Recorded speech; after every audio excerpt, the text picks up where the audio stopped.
Hello students, welcome to GNV learning portal. ఈ channel ద్వారా మనం MSc physics entrance coaching, ICET coaching, soft skills and interview skills, general English నేర్చుకుంటుంటాము. ఈ వీడియోలో నేను ఎంఎస్సీ ఫిజిక్స్ ఎంట్రన్స్ కోచింగ్లో భాగంగా ఫ్లూయిడ్ డైనమిక్స్ అలాగే స్పెషల్ థియరీ ఆఫ్ రిలేటివిటీకి సంబంధించినటువంటి బిట్స్ చూద్దాము. సో వీటికి సంబంధించినటువంటి ఇంపార్టెంట్ బిట్స్ ప్రీవియస్ మోడల్ పేపర్స్లో ఉన్నటువంటి బిట్స్ మనం ఈ వీడియోలో డిస్కస్ చేద్దాము. ఒకవేళ ఏవైనా టాపిక్స్ మిస్ అయినా, ఏవైనా బిట్స్ కానీ మీకు డౌట్ కనుక ఉంటే వాటిని కామెంట్ సెక్షన్లో పోస్ట్ చేయండి. అలాగే కొన్ని ప్రాక్టీస్ బిట్స్ కూడా నేను ఇచ్చాను, వాటికి సంబంధించినటువంటి ఆన్సర్స్ మీరు సాల్వ్ చేసి కామెంట్ సెక్షన్లో పోస్ట్ చేయండి. సో ముందుగా మనం ఫస్ట్ బిట్ చూద్దాము. ఫస్ట్ ప్రాబ్లంకి వెళ్దాము. Which of the following physical quantity is not invariant under Galilean transformations? Which of the following physical quantity is not invariant under Galilean transformations? Galilean ట్రాన్స్ఫర్మేషన్స్లో మారని ఏదైతే ఉంటుందో ఆ ఫిజికల్ క్వాంటిటీ ఏది అంటే యాక్సలరేషన్ అండి. Acceleration is the correct answer. ఎందుకంటే మనకి వెలాసిటీ చేంజ్ అవుతుంది, మాస్, ఫోర్స్ ఇవన్నీ చేంజ్ అవుతాయి. ఏది చేంజ్ అవుతుందంటే యాక్సలరేషన్ మాత్రం చేంజ్ అవ్వదు. So X is equal to X dash minus వీటీ కదా, మనకి వెలాసిటీ చేంజ్ అవుతుంది. దీన్ని 2 టైమ్స్ డెరివేటివ్ చేస్తే మనకి యాక్సలరేషన్ అనేది కాన్స్టెంట్గా ఉంటుంది. A is equal to A dash వస్తుంది మనకి. సో కాబట్టి యాక్సలరేషన్ అనేది గెలీలియన్ ట్రాన్స్ఫర్మేషన్స్లో మార్పు రాదనమాట. Next, what is the velocity at which the electron mass is √2 times of it's rest mass? Here we have to find out the velocity for an electron whose mass is √2 times its rest mass.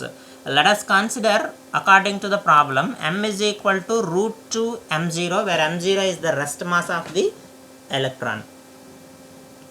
So electron యొక్క ద్రవ్యరాశి rest mass m0 అనుకుందాము, electron మాస్ని m అనుకుందాము. ఇచ్చిన ప్రాబ్లంలో ఇచ్చినటువంటి relation అంటే m is equal to √2 m0. మనకి మాస్కి special theory of రిలేటివిటీలో formula ఉంది, m is equal to m0 by √1 minus v² by c². ఇక్కడ మనం v ఫైండ్ అవుట్ చేయాలండి. ఆప్షన్ చూడండి, సాల్వ్ చేయలేదు, సిలో ఉంది కాబట్టి మనకి డైరెక్ట్గా క్వశ్చన్ వచ్చేస్తుంది. m అంటే మనకి ఏమైంది, √2 m0 by √1 minus v² by c². m0 cancel అవుతుంది. సో ఇక్కడ నేను √2 ఇటు పక్క తీసుకొస్తాను. √2 into √1 minus v² by c² is equal to 1. రెండు వైపులా స్క్వేర్ చేస్తే మనకి రూట్ క్యాన్సిల్ అయిపోతుంది. సో ఈ 2 నేను ఇటు పక్క తీసుకొస్తాను. 1 minus v² by c² is equal to 1/2 అవుతుంది. 1/2 ఇటు పక్క తీసుకొస్తే v² by c² is equal to 1 minus 1/2, which is equal to again 1/2. So v by c is equal to 1/√2. v is equal to c by √2. ఇది మనకు కావాల్సినటువంటి answer. c by √2 ఉన్నటువంటి option D. So D is the correct answer. ఈ రకంగా అంటే ఈ formula గుర్తుపెట్టుకోవాలి మనం. ఈ m0 మధ్య రిలేషన్ ఏదైనా ఇస్తాడు, but we have to recall to the formula m is equal to m0 by √1 minus v² by c². ఈ ఫార్ములా మనకు గుర్తుంటే ఈజీగా మనము ఏ ప్రాబ్లం ఇచ్చినా, రిలేషన్ ఏది ఇచ్చినా కానీ సాల్వ్ చేసేయచ్చు. Next, at what speed the mass of an object will be double of it's value at rest? ఇక్కడ కూడా వెలాసిటీనే ఫైండ్ అవుట్ చేయమన్నారండి. v ఎంత అని అడుగుతున్నాడు. m is equal to ఇందాక √2 m0 ఇచ్చాడు, ఇక్కడ 2 m0 అని ఇచ్చాడు. సో కాబట్టి దీనికి సంబంధించినటువంటి ఆన్సర్ మీరు సాల్వ్ చేసి పోస్ట్ ఇన్ కామెంట్ సెక్షన్. ఈ ఆన్సర్ సాల్వ్ చేసి ఆన్సర్ని post the answer in comment section. Comment సెక్షన్లో పోస్ట్ చేయండి దీని యొక్క ఆన్సర్ని.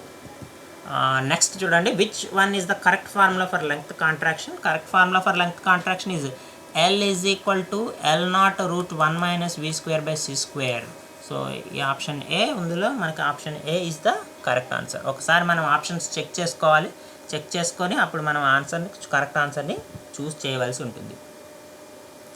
And next thing is that Michelson Morley experiment proves the following. ఇక్కడ 4 ఆప్షన్స్ ఇచ్చాడండి. The speed of light in vacuum is same in all frames of reference which are in relative motion. So యాక్చువల్గా this is correct. యాక్చువల్గా మనం first చదవగానే speed of light కాన్స్టెంట్గా ఉంటుంది అనేటువంటి విషయం మైకెల్సన్ మోర్లే ఎక్స్పెరిమెంట్ ద్వారా మనకు తెలుస్తుంది. Next, all particles possess same acceleration. ఇది కాదండి. అలాగే the basic laws of physics are unchanged in form in 2 reference frames. ఇది కూడా కాదండి. ఎవ్రీథింగ్ ఈజ్, ఇది కూడా కాదండి. ఈ 3 కూడా మైకెల్సన్ మోర్లే ఎక్స్పెరిమెంట్ ప్రూవ్ చేయలేదండి. Michelson Morley experiment speed of light constant అని ప్రూవ్ చేసింది. సో కాబట్టి option A is the correct answer. Next zero momentum frame. This is the direct question. Centre of mass reference ఫ్రేమ్నే మనం zero momentum frame అంటాం, ఎందుకంటే centre of mass reference ఫ్రేమ్లో momentum zero ఉంటుంది. So కాబట్టి zero momentum frame of reference is another name is centre of mass reference frame. So direct question ఇది. Next, according two theory of relativity, mass of the particle increases with velocity. We all know that mass increases with velocity. Mass is not constant in the case of theory of relativity, and mass is increases with velocity. Mass పెరుగుతూ ఉంటే mass is directly proportional to v. Velocity పెరుగుతుంటే mass పెరుగుతుంది, mass పెరిగితే velocity పెరుగుతుంది. ఈ విషయాన్ని మనం గుర్తుపెట్టుకోవాలి. Next thing is that according to Einstein's total energy, the total energy of the particle. ఇది డైరెక్ట్ క్వశ్చన్ అండి. ఇది E = mc² అని మన అందరికీ తెలుసు. ఇక్కడ ఆప్షన్లో ఇచ్చుంటాడు, E = mc² b. So option B is the correct answer. Direct ఇక్కడ mc² - m0c² అంటే కైనెటిక్ ఎనర్జీ, ఇది m0c² potential energy. Kinetic energy is equal to mc² - m0c², and potential energy ఒకవేళ అడిగితే mc². So total energy E = k + p. రెండు కలిపితే m0c² cancel అయిపోతుంది, మనకి ఎంత వస్తుంది, mc² వస్తుంది. So this is Einstein's relativistic energy. So next, the condition of applicability of Bernoulli's theorem. Bernoulli's theorem అంటే మనకి స్టేట్మెంట్లోనే ఉంది, fluid must be steady, incompressible, non viscous. So మూడు కావాలి. సో మూడు ఉండాలి కాబట్టి option D is the correct answer. ఇవి మూడు అంటే ఫ్లూయిడ్ స్టడీ ఫ్లో అయి ఉండాలి, ఇన్కంప్రెసిబుల్ ఫ్లూయిడ్ అయి ఉండాలి, నాన్ విస్కస్ అయి ఉండాలి. అలాంటప్పుడు మాత్రమే బెర్నౌల్లీస్ థియరమ్ మన స్టేట్మెంట్ అనేది ఎగ్జిస్ట్ అవుతుంది. కాబట్టి option D is the correct answer. Next 10th problem చూడండి. Horizontal flow of fluid, maximum pressure exist at this point. So pressure ఎప్పుడు ఎక్కువగా ఉంటుంది, పీడనం ఎక్కడ ఎక్కువగా ఉంటుందంటే వెలాసిటీ ఎక్కువ ఉన్నప్పుడే పీడనం ఎక్కువగా ఉంటుంది. అంటే వేగం ఎక్కడైతే ఎక్కువగా ఉంటుందో పీడనం అక్కడ ఎక్కువగా ఉంటుంది. సో కాబట్టి వెలాసిటీ ఈజ్ మ్యాక్సిమం. ఇక మిగతా ఆప్షన్స్ మనం చూడాల్సినటువంటి అవసరం లేదు. కాబట్టి మ్యాక్సిమం వెలాసిటీ ఉంటే ప్రెజర్ కూడా మ్యాక్సిమం ఉంటుంది. ఈ విషయాన్ని మనం గుర్తుపెట్టుకోవాలి. Next, if 2 electrons are traveling towards each other with a velocity of 0.9 c, then the relative velocity is given by. ఇక్కడ చూడండి, రిలేటివ్ వెలాసిటీ ఇచ్చాడు, మనకి ఎడిషన్ ఆఫ్ వెలాసిటీకి ఫార్ములా ఉంది. u = u' + v / 1 + u' v / c². ఇక్కడ u' 0.9 c, v కూడా 0.9 c. రెండు మనం ఇందులో సబ్స్టిట్యూట్ చేస్తే 0.9 c + 0.9 c / 1 + 0.9 c × 0.9 c / c². చూడండి ఇక్కడ c² క్యాన్సిల్ అయిపోతుంది. 0.9 1.8 c / 1 + 9 × 9 81 కదా, 81/100 అవుతుంది, అంటే 0.81. అంటే ఏమైంది, 1.8 / 1.81 c. సో ఈ 1.8 / 1.81 అంటే 0.9 వస్తుంది. 9తో పాటుగా ఇంకా ఎక్కువ వస్తుంది 0. సో ఇక్కడ రెండు ఆప్షన్స్ ఉన్నాయి, బట్ 1.80 / 1.81 కాబట్టి డి అయ్యేటువంటి అవకాశం ఉంది అప్రాక్సిమేట్గా. సో కాబట్టి ఆన్సర్ ఎంత అంటే 0.995 c అవుతుంది. సో కాబట్టి option D is the correct answer. మీరు సాల్వ్ చేయండి, సాల్వ్ చేస్తే 0.994 వస్తుంది. సో 0.994 అంటే అప్రాక్సిమేట్లో 995కి ఈక్వల్గా ఉంది కాబట్టి so D is the correct answer. So next problem చూడండి. A rod travels with speed of 0.6 c along its length, then percentage of contraction in the length of rod is. ఎంత percentage length contraction జరుగుతుంది అనేటువంటి విషయాన్ని అడుగుతున్నాడు. అంటే మనకి పొడవు సంకోచిస్తుంది కదా, ఎంత శాతంలో పొడవు సంకోచించింది అనేటువంటి విషయాన్ని అడుగుతున్నాడు. ఇక్కడ వెలాసిటీ ఇచ్చారు మనకి, v = 0.6 c. మనకు లెంగ్త్ కాంట్రాక్షన్కి ఫార్ములా తెలుసు, L = L0 × √1 - v² / c². So నేను L/L0 ఫైండ్ అవుట్ చేస్తాను. L/L0 పర్సంటేజ్ ఫైండ్ అవుట్ చేయాలంటే వచ్చిన దాన్ని 100తో మల్టిప్లై చేయాలి యాక్చువల్గా. So L/L0 = √1 - v² / c² × 100. So 1 - 0.6 c² / c² √ × 100. c² cancel అవుతుంది. 0.36 1 - 0.36 √ × 100 0.64 √ × 100 is equal to 0.8 × 100 is equal to 80. So L is equal to L0 into 80%. So answer is 80%. So A is the correct answer.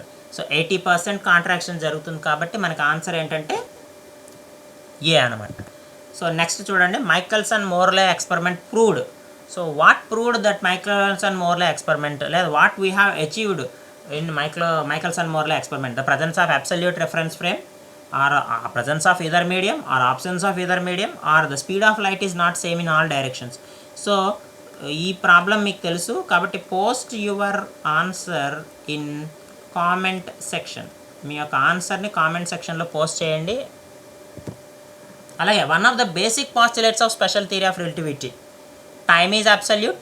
కాదండి, time absolute అని ఎప్పుడు చెప్పలేదు. Time is relative.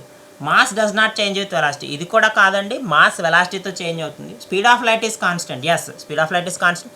B and C అన్నారు, B కాదు. So correct answer is option C. So C is the correct answer. Next చూడండి, so 15th bit, the length of rod is 2 meters in the laboratory reference frame. If the rod is moving with velocity v is equal to c by 2, v is equal to c by 2, then the length of the rod with respect to the observer in the laboratory reference frame. So మనం L find out చేయాలి. L is equal to L0 √1 - v²/c². So v is equal to c by 2 అని ఇచ్చేసారు. L0 is equal to 2 meters అని ఇచ్చేసారు. So కాబట్టి మనం ఇక్కడ 2 × √1 - v అంటే c by 2 whole square, which means c²/4/c². c² cancel అయిపోతుంది. 2 √1 - 1/4 అంటే √3/4 అండి. 2 × √3/4. సో దీన్ని మనము సాల్వ్ చేస్తే ఇక్కడ చూడండి, 2 √3/4 అంటే 2 కదా, 2 క్యాన్సిల్ అయిపోతుంది. √3 అంటే 1.732 meters. సో ఎంత లెంగ్త్ తగ్గిపోయింది? 2 meters నుంచి 1.732కి తగ్గిపోయింది. So 1.732 correct answer. Option B is the correct answer. అలాగే నెక్స్ట్ చూడండి, Lorentz transformations for the space is given by. ఇది మనం ఆల్రెడీ చెప్పుకున్నాము. స్పేస్ అంటే x' కాంపోనెంట్. సో స్పేస్కి అడిగాడు కాబట్టి x' ఈజ్ ఈక్వల్ టు అడుగుతున్నాడు. x' is equal to x - vt/√1 - v²/c². ఈ విషయం మనందరికీ తెలుసు. ఆ ఆప్షన్ ఏది? x - vt/√1 - v². So option సిలో ఉంది. So C is the correct answer. కాబట్టి 16th బిట్కి ఆన్సర్ ఏంటంటే సి. లారెంజ్ ట్రాన్స్ఫర్మేషన్ బిట్స్ వస్తాయని చెప్పాను కదా, ఈ రకంగా మనకు y' z' అలాగే t' కూడా అడిగేటువంటి అవకాశం ఉంది. అలాగే నెక్స్ట్ ప్రాబ్లం చూడండి, calculate the speed of a particle whose mass will be 5 times its rest mass. చూడండి, ఇది ఆల్రెడీ మనం ఇంతకుముందు సాల్వ్ చేసాము. m is equal to 5m0. సో ఇంతకుముందు ఇంకొక 2m0 అయినప్పుడు కూడా చెప్పాను కదా, post your answer in comment section. దీన్ని కూడా సాల్వ్ చేయండి, డైరెక్ట్గా వస్తుంది. కామెంట్ సెక్షన్లో ఆన్సర్ని పోస్ట్ చేయండి. సింపుల్ క్వశ్చన్ ఇది, డైరెక్ట్గా మనకు ఆన్సర్ వచ్చేస్తుంది. Next, point gum depends on the principle of. So point gum అనేది దేని మీద డిపెండ్ అవుతుందంటే బెర్నౌలీస్ ప్రిన్సిపల్ మీద డిపెండ్ అవుతుంది. బాయిల్స్లా కాదు, ఆర్కిమెడిస్ ప్రిన్సిపల్ కాదు, బెర్నౌలీ ఫ్లూయిడ్ కాబట్టి బెర్నౌలీ ప్రిన్సిపల్ మీద డిపెండ్ అవుతుంది. నెక్స్ట్ చూడండి, ఇది డైరెక్ట్ బిట్. టారెసెల్లీస్ థియరంలో velocity of flux find out చేయాలి. ఈ విషయం మీ అందరికీ తెలిసిందే. సో దీనికి కూడా మీ యొక్క ఆన్సర్ని post your answer in comment section. దీనికి సంబంధించినటువంటి ఆన్సర్ కూడా మీరు కామెంట్ సెక్షన్లో పోస్ట్ చేయండి. సో ఇవి మనకి మెకానిక్స్కి సంబంధించినటువంటి టాపిక్స్. అలాగే మెకానిక్స్లో వచ్చేటువంటి ఇంపార్టెంట్ బిట్స్ ఇవన్నీ. ఒకవేళ ఇంకా ఏమైనా టాపిక్స్ మిస్ అయినా లేదా ఏమైనా బిట్స్ కానీ మిస్ అయినా, మీకు ఏదైనా డౌట్ ఉన్నా అవన్నీ కూడా మీరు కామెంట్ సెక్షన్లో పోస్ట్ చేయండి. వాటికి సంబంధించినటువంటి క్లారిఫికేషన్ కానీ సొల్యూషన్స్ కానీ నేను నెక్స్ట్ వీడియో ద్వారా కానీ లేదా కామెంట్ సెక్షన్లో అయినా ఆన్సర్ చేస్తాను. సో నెక్స్ట్ వీడియోస్లో మనము వైబ్రేషన్స్ గురించి, వైబ్రేషన్ ఆఫ్ స్ట్రింజెస్ గురించి, వైబ్రేషన్ ఆఫ్ బార్స్ గురించి, అలాగే ఫండమెంటల్స్ ఆఫ్ వైబ్రేషన్స్, వీటికి సంబంధించి మనం నేర్చుకుందాము. వాటికి సంబంధించినటువంటి బిట్స్, టాపిక్స్, కాన్సెప్ట్స్ గురించి నేర్చుకుందాం. Thank you.